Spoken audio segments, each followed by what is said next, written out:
하나님 말씀 보겠습니다. 하나님 말씀은 사도행전 13장 1절에서 3절 말씀입니다. 사도행전 13장 1절부터 3절 말씀, 제가 먼저 읽고 우리 교독하겠습니다. 안디옥 교회에 선지자들과 교사들이 있으니 곧 바나바와 니게르라 하는 시몬과 구레네 사람 누기오와 분봉왕 헤롯의 젖동생 마나엔과 및 사울이라. 주를 섬겨 금식할 때에 성령이 이르시되 내가 불러 시키는 일을 위하여 바나바와 사울을 따로 세우라 하시니. 함께 읽습니다. 이에 금식하며 기도하고 두 사람에게 안수하여 보내니라. 아멘. 찰스 스탠리가 쓴 마음 전쟁이라는 책이 있습니다. 그 책에 소개하는 곳에 보면 이렇게 나와요. 전쟁이라는 실상을 아는가? 전쟁터의 치열함에 대해서 얼마나 실감하는가? 적군과 아군의 목숨을 건 전투, 고도와 전력과 기술, 피비린내는 전장, 사선을 넘나드는 긴장의 순간, 이 치열한 전쟁이 바로 우리의 마음속에서 일어나고 있다는 것을 여러분들은 아는가? 이렇게 책이 시작이 됩니다. 여러분, 찰스 스탠리가 말한 것처럼 실제로 우리 마음 안에서 많은 전쟁이 일어나고 있죠. 하나님의 왕국과 나의 왕국과의 갈등, 그러다 보니까 나의 생각과 성령이 주는 마음이 충돌할 때가 많이 있습니다. 특히 지금처럼 명절을 한 일주일 혹은 한 10일 정도 앞두고 있다 보면 이제 이러한 양상들이 원가족들과의 관계 속으로 확대되면서 긴장을 하게 됩니다. 이런 관점으로 저는 오늘 본문을 좀 살펴보려고 합니다. 여러분, 사도행전에는 중심축이 되는 두 교회가 나옵니다. 하나는 예루살렘 교회고 또 하나는 안디옥 교회입니다. 여러분은 예루살렘 교회가 얼마나 참 좋은 교회였는가를 우리가 이미 앞에서 살펴봤지만 한 번 더 좀 요약을 좀 하면, 여러분은 예루살렘 교회를 처음 세웠던 개척 멤버들은 바로 예수님의 제자들입니다. 이들은 예수님의 십자가와 부활을 경험을 한 사람들인데요, 부활하신 예수님의 목소리를 직접 듣고 두 눈으로 부활하신 예수님을 목격한 사람들입니다. 그러니 이들의 신앙이 얼마나 생생하겠습니까? 그런가 하면 오순절 성령을 이들은 직접 체험하고 누렸던 사람입니다. 그 중에 베드로가 3,000명을 하루아침에 전도하죠. 그리고 많은 사도들이 예수의 이름으로 선포하자 병이 고침받는 역사가 일어나는 그런 교회가 예루살렘 교회였습니다. 특히 사도행전 2장에 보면 예루살렘 교회의 아름다운 면이 등장하는데요, 서로 떡을 떼고 교제하고 자신의 물건을 서로 나누고 어려운 사람을 위해서 아낌없이 나누어주는 교회 공동체가 예루살렘 교회였습니다. 여기까지만 보면 예루살렘 교회가 참 좋은 교회죠. 그래서 많은 그런 성경학자들은 초대교회로 돌아가자라고 할 때 이 예루살렘 교회를 예를 듭니다. 저는 그 말이 한편으로는 맞지만 한편으로는 좀 조심스러운 부분이 있다고 생각해요. 왜냐하면 바로 우리가 방금 지금 설명드린 이 모습이 예루살렘 교회의 전체의 모습은 아니기 때문에 그렇습니다. 여러분은 예루살렘 교회는 한계를 가지고 있었습니다. 예루살렘 교회 공동체가 유대인들로만 구성이 됐었죠. 특히 유대인, 이스라엘 사람들은 민족적인 독특성을 좀 가지고 있는데, 자기들이 하나님께 선택받은 선민의식을 가지고 있었습니다. 하나님이 자기 민족들만 특별히 사랑하고 아낀다는 것입니다. 이것이 유대 역사 속에 강하게 자리 잡다 보니까 자기 민족끼리는 잘 뭔가 뭉치고 자기 민족 우월주의를 형성하게 되는데, 상대적으로 다른 민족 사람들, 이방인들에 대해서는 굉장히 차별이 심하고 심지어는 이방인 혐오증까지 갖고 있더라는 것입니다. 그래서 율법으로 아예 이방인과 밥 먹는 거 이방인과 차 마시는 거, 이방인과 대화하는 걸 다 금지시켰어요. 여러분 지금은 어떨까요? 혹시 성지순례에 가서 이스라엘을 가보신 분들은 호텔에 가도요, 여전히 지금도 유대인들이 앉는 좌석이 따로 있고 다른 사람들이, 다른 민족들이 앉는 자리가 따로 있어요. 자, 이것은 출애굽기 19장 5절 6절 말씀을 잘못 이해한 데서 나온 생각인데요, 5절 6절을 우리 같이 한번 읽어볼까요? 세계가 다 내게 속하였나니 너희가 내 말을 잘 듣고 내 언약을 지키면 너희는 모든 민족 중에서 내 소유 보물이 되겠고 너희가 내게 대하여 제사장 나라가 되며 거룩한 백성이 되리라. 너는 이 말을 이스라엘 자손에게 전날지니라. 이스라엘 사람들은 5절은 잘 믿었어요. 근데 실제로 6절을 제대로 이해하지 못했습니다. 하나님께서 자기 민족을 선택한 특별한 사람들이라는 것은 믿었지만 그 이유, 그 목적이 다른 민족들도 하나님을 잘 믿게 하기 위함이란 것은 이스라엘 사람들이 받아들이지 않았습니다. 특별히 2절에 6절에 보면 제사장 나라라는 표현이 나오는데, 제가 예전에 말씀드린 것처럼 제사장이라는 뜻은 다리 놓는 사람들을 말합니다. 다시 말해서 하나님이 이스라엘 민족을 택하신 목적은 하나님을 잘 믿음으로 말미암아 다른 민족 사람들에게 다리가 되어서 다른 나라 사람들도 하나님을 잘 믿도록 하기 위함입니다. 그래서 하나님은 이스라엘 백성들이 이 말씀을 잘 이해하지 못하자 이제 그 사람들을 제쳐두고 예수 믿는 사람들을 택한 것입니다. 그래서 예수님은 자신의 1세대 제자들에게 뭐라고 말씀하시냐면 사도행전 1장 8절에서 성령이 너희에게 임하시면 너희가 권능을 받고 예루살렘과 온 유대와 사마리아와 땅끝까지 이르러 복음을 전하라고 이야기하는 것이죠. 너희들만 예수 믿는 게 아니라 바로 저 이방인 지역, 저 땅끝에 사는 사람들까지도 다 예수 믿어서 하나님 나라가 얼마나 좋은 것인지, 하나님과 연합하고 교제하며 사는 것이 얼마나 좋은 것인지를 경험하도록 너희들이 해주라, 이 말씀입니다. 그런데 여러분 1세대 제자들 역시도, 예루살렘 교회 성도들 역시도 마치 구약의 이스라엘 사람들처럼 그렇게만 해석하고 이방인 땅끝까지 복음을 전하지 않는 것입니다. 그래서 하나님은 사도행전 7장 마지막에 보면 스데반의 순교 사건을 통해서 예루살렘의 교회에 있었던 유대인들을 사방으로 흩어버리시는 일을 하게 됩니다. 많은 사람들이 피난을 가게 되죠. 사마리아로 피난 가고 그리고 멀리 안디옥까지 피난을 가게 됩니다. 안디옥은 예루살렘으로부터 약 500km 정도 떨어져 있는 곳이죠. 그래서 사람들이 피난군 간 곳에서 몇 사람들이 복음을 전하기 시작합니다. 사마리아의 빌립이 복음을 전하기 시작하고 또 안디옥에서는 몇 사람이 복음을 전하기 시작하는데 의외로 많은 사람들이 복음을 받아들이는 거예요. 그래서 예루살렘 교회에서 바나바를 파견해서 바나바가 사람들에게 복음을 전하게 하는데, 바나바가 혼자 감당하지 못하여 다소에 있는 사울을 불러서 사울과 함께 안디옥 사람들에게 복음을 전하게 되죠. 많은 사람들이 예수를 믿게 됩니다.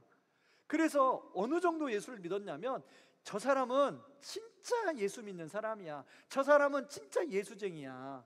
여러분 혹시 그런 말 들어보셨나요? 제가 군대를 갔더니 저희 40명 저희 소대 안에 원주 뒷골목에서 한 주먹 하던 형님이 계신 거예요. 그분이 왕고의 왕고. 모든 소대원들이 다 그 사람 눈치만 봐요. 그 사람 말 한마디면 온 소대가 쫙, 소대장 말에도 안 들어요. 그 사람 말 한마디면 쫙 들어요. 근데 그분이, 제가 군대에서 신앙생활을 엄청 편하게 했습니다.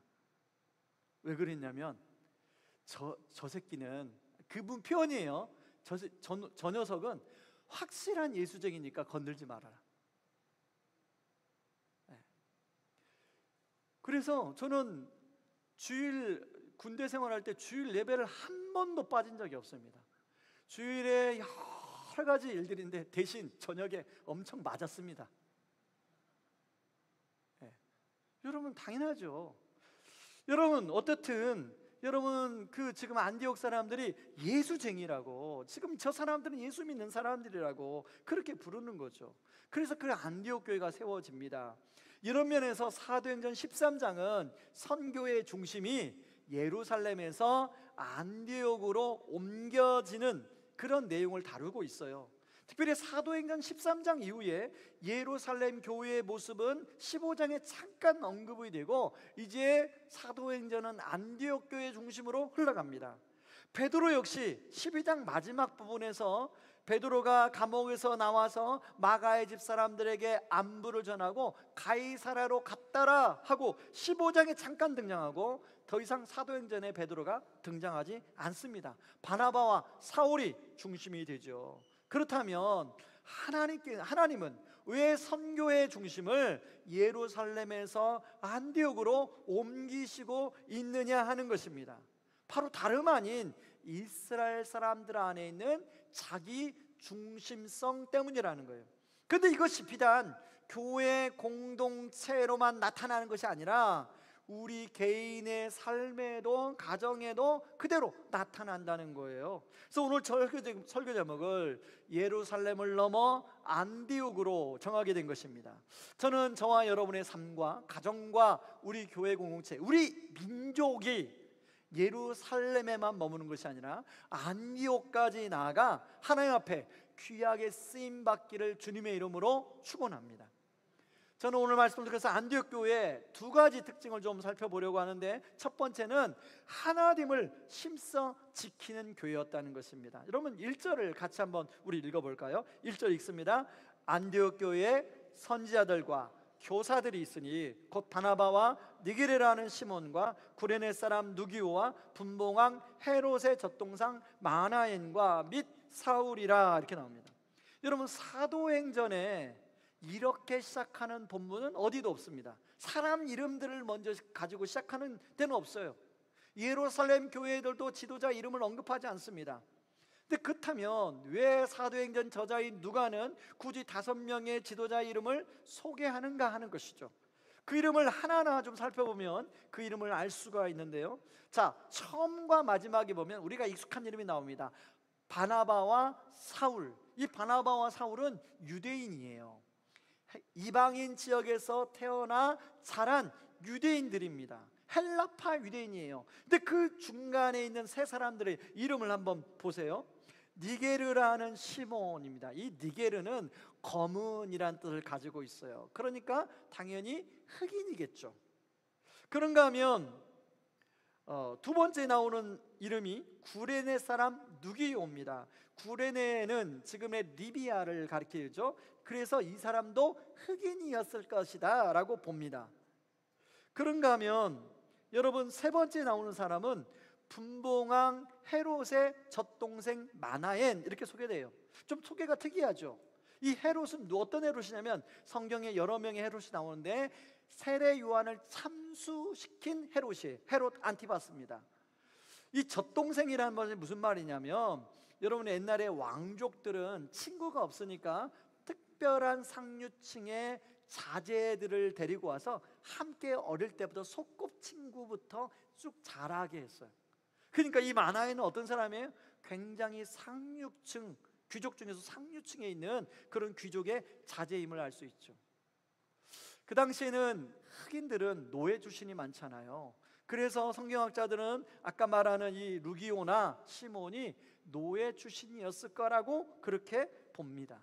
그렇다면 여러분 이 5명의 구성원들을 한번 보세요. 얼마나 다양합니까? 신분에 굉장히 다양하죠. 그런가 하면 인종적인 부분도 다양하고, 그리고 또한 출신도 너무 다양합니다. 왜 이렇게 누가가 이 5명의 지도자의 이름들을 언급하냐면, 바로 안디옥 교회의 구성원 자체가 바로 그렇게 다양한 다채로운 사람들로 구성이 되었다는 거예요. 제가 작년 여름에 미국에 저희 집사람의 그 사촌 오빠죠. 오빠 교회에 갔더니 한인 교회인데 그 교회 좀 독특했어요. 한인 교회인데 다양한 인종들이 모인 한인교회예요. 한인들이 중심이 됐는데 그 어느 날 한인들끼리만 모이다가 흑인도 오고 백인도 오고 멕시칸도 오고, 그 교회가 그런 교회예요. 굉장히 다양하면서도 굉장히 예수 안에서 하나 된 그런 모습을 보게 되었습니다. 아마 이 지금 안디옥 교회가 그런 교회였던 것 같습니다. 여러분, 그런데 이들이 하나가 되는 것이 쉬웠을까 어려웠을까 한번 생각을 해보게 됐어요. 여러분 생각할 때는 어때? 이들이 하나가 되는데 좀 쉬웠겠습니까? 아니면 어려웠겠습니까? 제가 생각할 때는요, 아마 어려웠을 거예요. 사람은 누군가와 친해지려면 공감대가 있어야 친해집니다.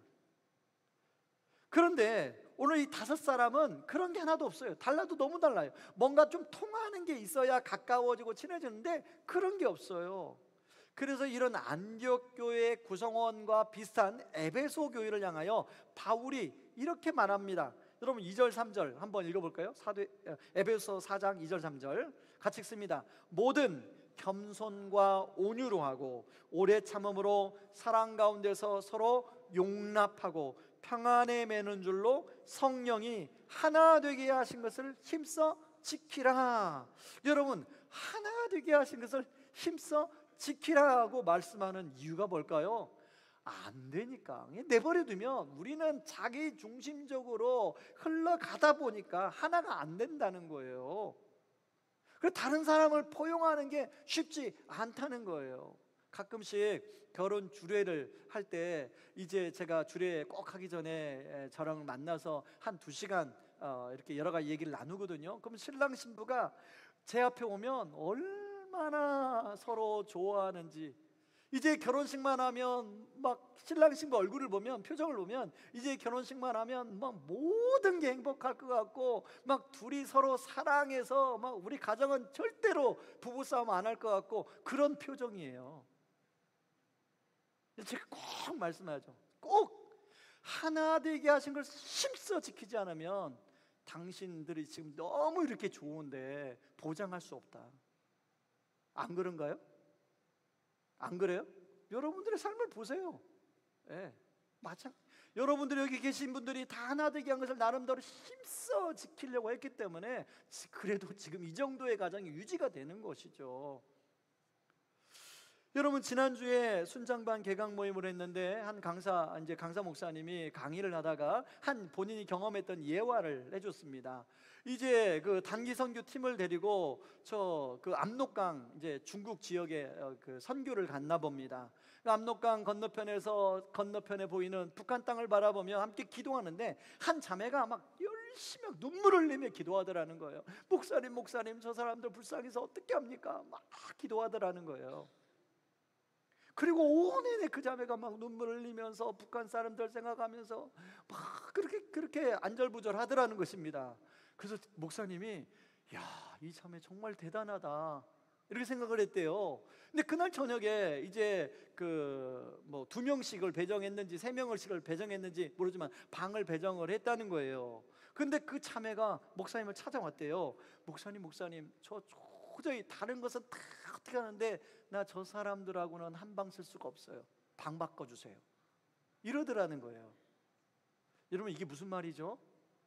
나름대로 멀리 있는 사람은 그래도 사랑할 수 있어요. 근데 나랑 잘 안 맞는 가까이 있는 사람 사랑하는 게 쉽지 않다는 거죠. 그 자매의 문제가 아니에요. 그게 우리의 모습이라는 것입니다. 제가 전에 교회 섬길 때 다 아시죠? 분당 우리 교회 섬길 때, 여러분 분당 우리 교회 얼마나 좋은 교회라고 여러분 생각하십니까? 좋은 교회죠? 예, 좋은 교회입니다. 근데 제가 7년 사역을 했는데 매번 신학기 다락방이 바뀔 때마다 목사님 저 다락방 좀 바꿔주세요. 저 순장이 마음에 안 들어요. 저 어떤 모 집사가 마음에 안 들어요. 다락방 바꿔주세요. 얼마나 고심하는지 몰라요. 그래가지고 막 머리 쥐어 뜯어가지고 막 배려해가지고 바꿔놓으면 목사님 나 여기 갔더니 또 그분하고 안 맞아요. 나 여기로 바꿔주세요. 막 그런 전화가 얼마나 많은지 몰라요. 안 그럴 줄 알았죠. 저는 그게 다 당연하고 자연스럽다 생각해. 그게 바로 우리의 모습인 거죠. 여러분, 우리 지난 학기에 배웠던 복음 중심적 공동체, 그 책에 보면 뭐라고 나와 있냐면, 지상의 모든 공동체는 불완전하기에 여전히 아름다운 혼란의 시간을 겪게 된다라고 얘기를 해요. 근데 문제는 그런 아름다운 혼란을 겪으면서 성령님께서 우리를 하나님의 사람으로, 예수의 사람으로, 성령의 사람으로 빚어가신다고 말씀하고 있습니다. 우리 교회 안에 당회도 있고 순장반도 있고 다락방도 있고 여러 크고 작은 공동체가 있어요. 어제도 우리 1기, 2기 장로님들 어디 멀리 가서 같이 단합대회를 했습니다. 서로 마음속에 있는 얘기들 좀 나누고 같이 기도하고 하셔 갔는데요. 왜 우리가 그렇게 해야 되죠? 성령께서 하나 된 게 힘써 지켜야 되니까 그렇게 하는 거죠. 여러분, 분명히 어디나 나랑 잘 맞는 사람도 있고 나를 잘 안 맞는 사람도 있어요.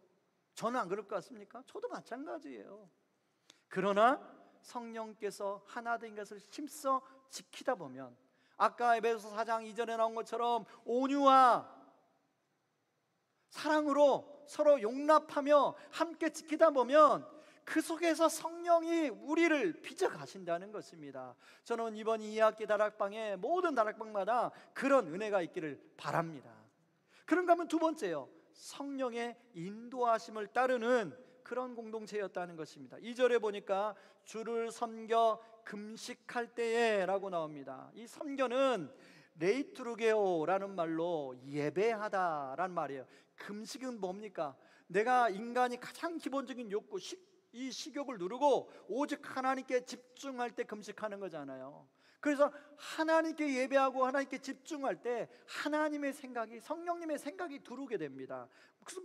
뭐가 되냐면 바나바와 사울을 따로 세우라는 거예요.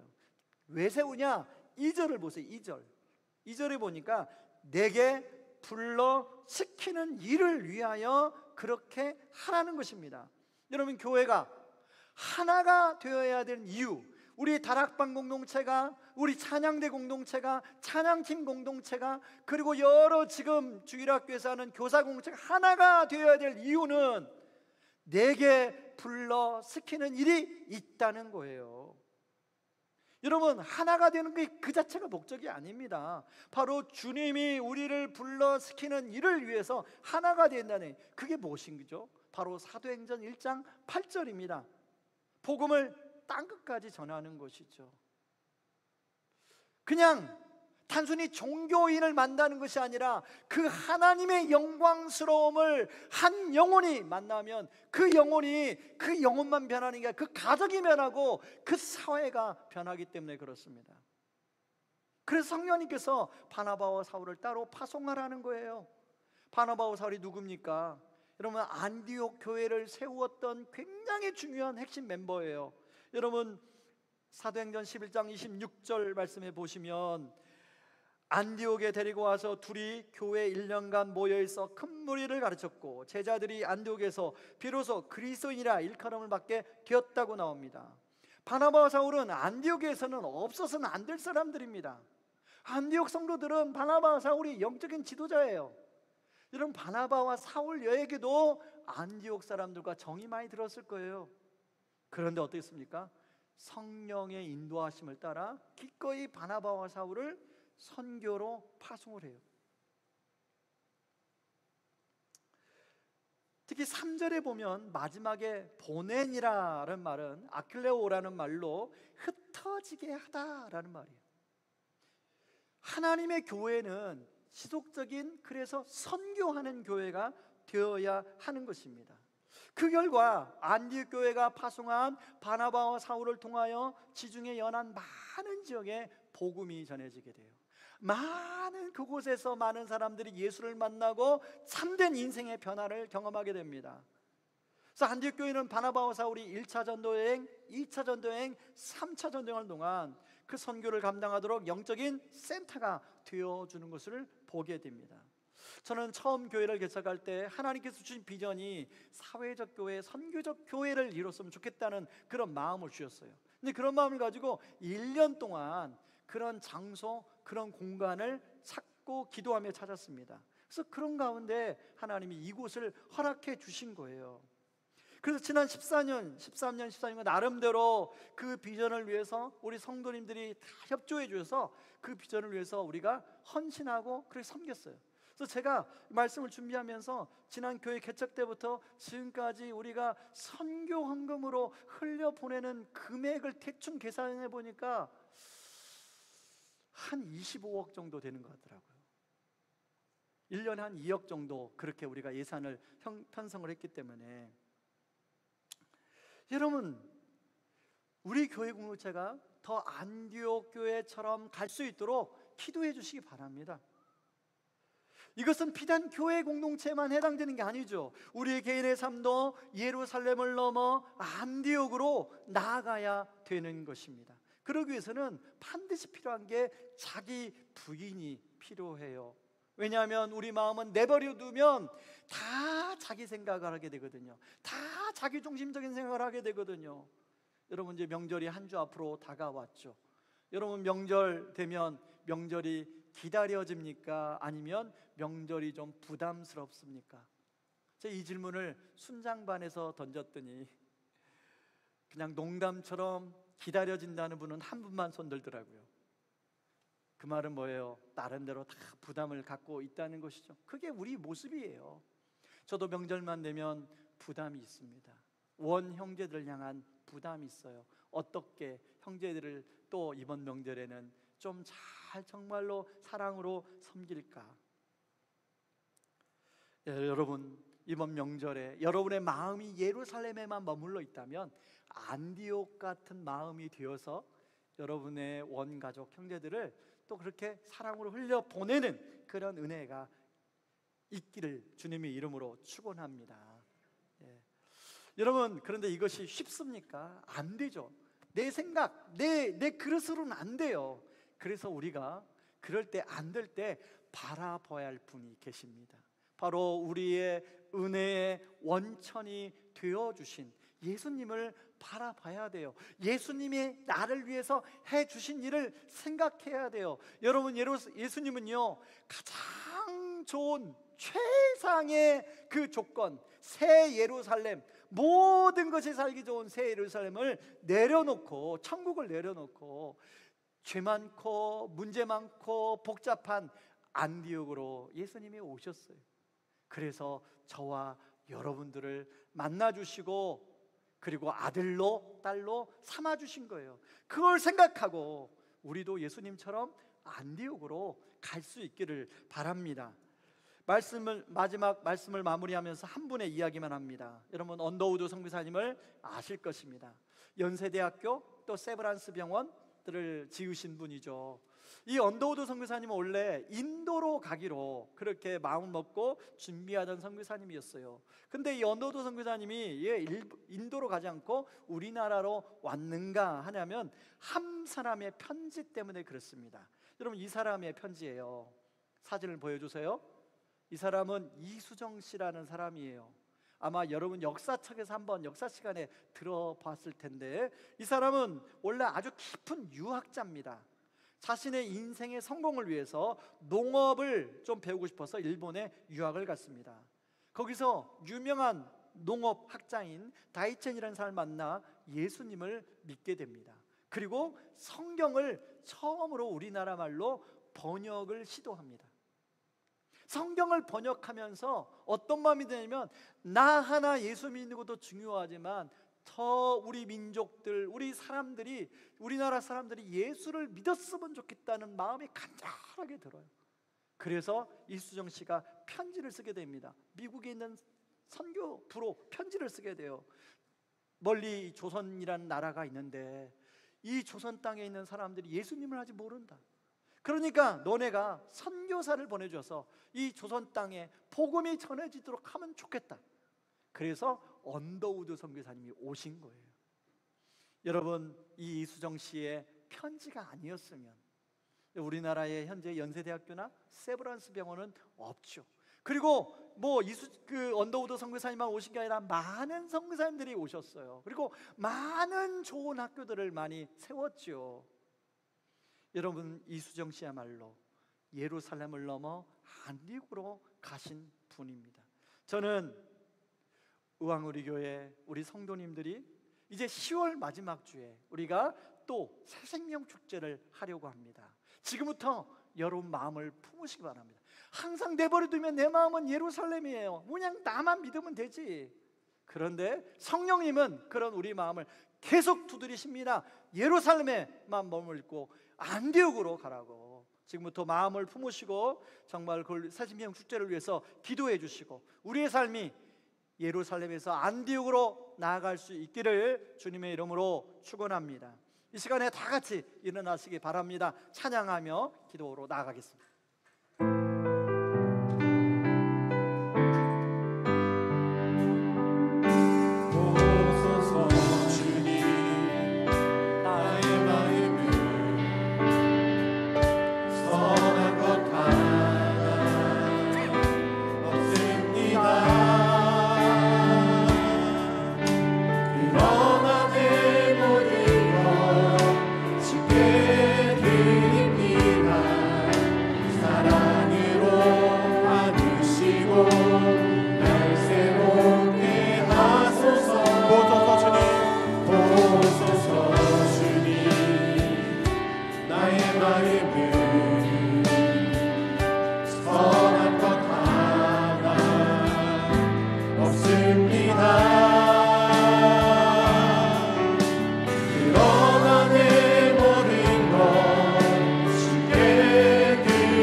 가르치소서. 내게 사랑을 가르치소서. 당신의 마음으로 용서하게 하소서. 주의 성령 내게 채우사 주의 길 가게 하소서.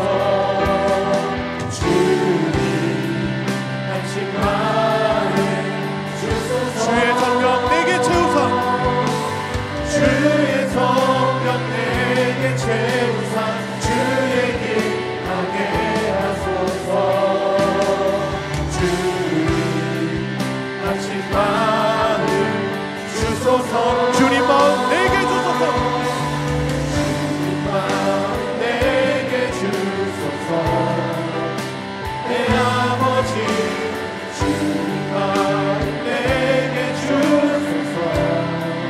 나를 향하신 주님의 뜻이 이루어지도록 주님 마음 내게 주소서. 여러분 가슴에 손을 얹고 우리 기도하기를 원합니다. 여러분, 우리는 저를 비롯한 모두가 내버려두면 자기중심적으로 예루살렘 안에만 머무는 존재입니다. 그렇기 때문에 우리 성령님은 예루살렘을 넘어 온 유대와 사마리아 땅 끝까지 가라고 말씀하신 거예요. 그게 우리의 명령이 아닙니다. 바로 우리가 우리를 위한 하나님의 배려의 말씀이라고 생각해요. 이 시간 하나님, 내가 예루살렘에만 갇혀 있지 않고 예루살렘을 넘어 안디옥으로 나아가는 하나님 제자신이 되게 하여 주시옵소서. 그런 우리의 가정이 되게 하여 주시옵소서. 하나님, 그런 우리의 교회, 우리 민족, 우리 나라가 되게 하여 주시옵소서.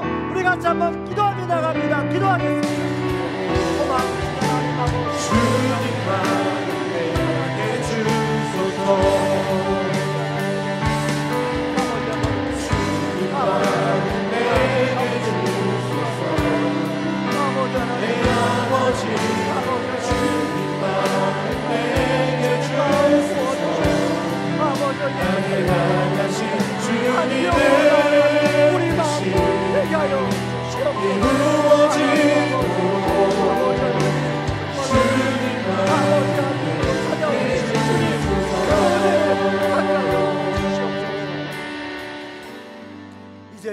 많은 죄 가운데서 우리를 구원하신 우리 주 예수 그리스도의 은혜와 그 크신 하나님의 사랑하심과 성령 하나님의 위로 충만하심 역사가 예루살렘에만 머물지 않고 안디옥으로 나아가기를 원하여 주님 마음 되게 달라고 간절히 구하는 의왕으로 예배드리는 모든 성도님들 위해 이제로부터 영원토록 함께 하시기를 주님의 이름으로 축원하옵나이다. 아멘.